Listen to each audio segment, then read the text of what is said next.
Anem a explicar com gestionar el calendari associat al nostre compte de Gmail. Per accedir, tot el que hem de fer és cercar entre les aplicacions i triar Calendar. Tot i que vam canviar ja la interfície a anglès del nostre compte de correu, veiem que en entrar al calendari continua estant en la llengua que teníem abans. Per modificar-lo, el que hem de fer és entrar a la configuració i de pas modificarem altres aspectes relatius a l'aparença general del calendari. Comencem canviant la llengua, posarem l'anglès i el format de la data també podem canviar-lo. Ens interessa mantindre en principi el que nosaltres utilitzem normalment, no l'anglosaxó, és a dir, primer el dia, després el mes, finalment l'any. Format de l'hora, també podem triar entre 12 i 24.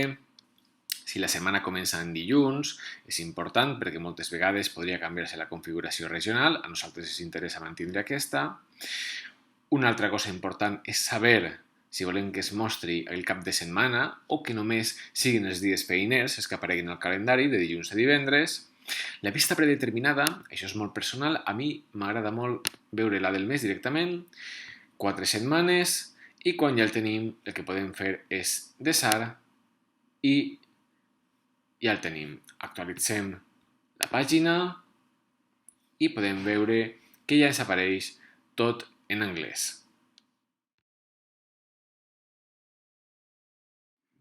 Veiem ara com podem crear el nostre propi calendari. Per això el que farem serà anar a la configuració i aquí, a la pestanya de Calendars, anem a crear un nou calendari. Anem a dir-li, per exemple, reunions. Aquí podem afegir una petita descripció o on tindrà lloc, fins i tot si esdevé en un altre país, canviar la configuració de país, de zona horària, etc. Després parlarem del tema de compartir més endavant que tenim aquí sota, però de moment el que farem serà crear-lo i per trobar-lo aquí tenim els nostres calendaris, s'està carregant la pàgina i aquí ens apareix directament ara el de reunions. De moment no apareix res, el calendari està buit perquè encara no hem inserit cap esdeveniment, així que anem a començar. Posem per exemple que el proper dilluns tenim una reunió de l'equip directiu. És molt important tindre seleccionat el calendari apropiat perquè tenim uns quants, però volem que l'esdeveniment s'afegeixi al de reunions. Es pot simplificar aquest tràmit si el tenim encès i els altres calendaris els tenim trets. Però podem seleccionar-lo també des d'aquí. Fixem-nos per no afegir l'esdeveniment al calendari que no li pertoca. Li donem a crear i ja tenim l'esdeveniment per tot el dia. El que passa és que el més normal serà que la reunió no s'allargui durant 24 hores. Aleshores podem ser més concrets. Podem seleccionar i esborrar-lo i ara anem a afegir-lo d'una altra manera. Podem dir que a les 10 en punt tenim la reunió de l'equip directiu. Li donem a crear i ja ens apareix l'hora. Anem a veure aquí des d'editar que en principi se li ha assignat una hora de durada, perquè si recordem, abans a la configuració del calendari havíem dit que anàvem a assignar 60 minuts com a durada predeterminada per als esdeveniments, però potser trigarà una miqueta menys en solucionar-se el tema, aleshores podem canviar-la des d'aquí o podem modificar-la de manera manual. Posem que és de 10 a 11 i quart. Aquí podríem tornar a canviar-la i dir que és un esdeveniment per tot el dia, però no és el cas. El que podem fer també és afegir més coses, com on tindrà lloc, descripcions, canviar colors, etc. Però és especialment útil l'opció de repetir l'esdeveniment. Anem a clicar per veure com funciona, seleccionem i pot succeir que aquesta reunió de l'equip directiu esdevingui cada setmana.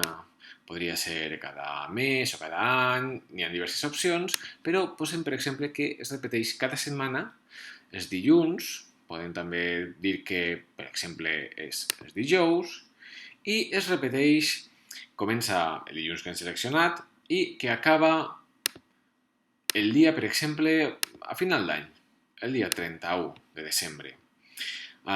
Li donem a fet, li donem a desar i com veiem automàticament se'ns afegeix aquesta reunió al llarg de tots els mesos que queden fins a final d'any, a les dates que nosaltres havíem triat, és a dir, tots els dilluns i tots els dijous.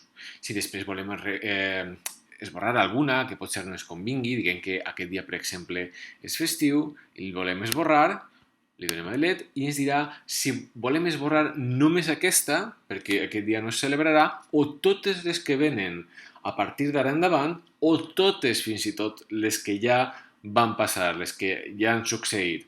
Anem a dir que, per exemple, només aquesta i només la del dia 8 s'esborrarà.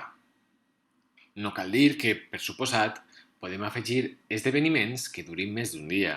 Podem, per exemple, dir que aquest dia començarà una formació i li donem a editar que s'allargarà durant un parell de dies. Li donem a desar, podem deixar-lo com a tot el dia, podríem precisar-lo si volem, anem a deixar-lo així, li donem a desar i tenim aquí la formació que s'estén per més de 24 hores. Una de les opcions més interessants que ens ofereix Calendar és la possibilitat de compartir els calendaris amb altres persones. És especialment útil perquè moltes vegades aquestes eines s'utilitzen per coordinar grups de persones. Com ho podem fer? Anem un cop més a la configuració, triem la pestanya de Calendars i al calendari amb el que ens agradaria compartir amb altres persones i triem l'opció de Share Edit Settings. Aquí el que farem serà afegir l'adreça de la persona amb qui m'agradaria compartir aquest calendari. En concret, el vaig a compartir a la meva companya Carme.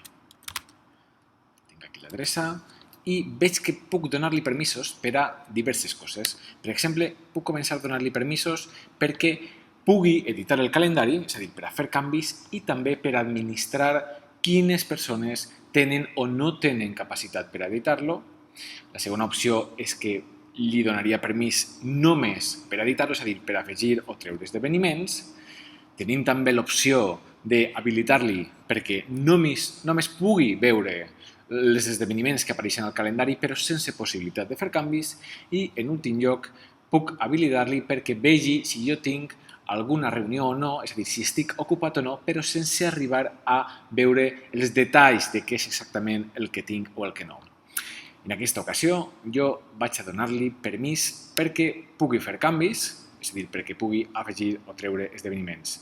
Li vaig a donar a desar i ara, a un altre navegador, tinc aquí el calendari de la meva companya Carme. Anem a actualitzar